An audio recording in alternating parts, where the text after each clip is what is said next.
பெருமாள் கோயில்கள்ல பெருமாள் தான் எப்பவும் சங்கு சக்கரத்தோட காட்சி தருவாரு. ஆனா இந்த திருக்கோயில்ல பெருமாளுக்கு பதில் கருட ஆழ்வார் சங்கு சக்கரத்தோட காட்சி தராரு. இந்த கோவில் கும்பகோணத்து பக்கத்துல இருக்கு. சதுர்புஜ கருட ஆழ்வார் 2 கைகளில் சங்கு சக்கரங்களை ஏந்தியும் மற்றிரு கைகளை கூப்பியும் பெருமாளை தரிசித்தபடி காட்சி தராரு.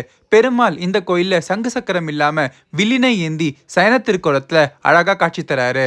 ராமபிரான் எப்பவுமே நாம நின்ன திருக்கோலத்துல தான் சேவிச்சிருக்கோம்.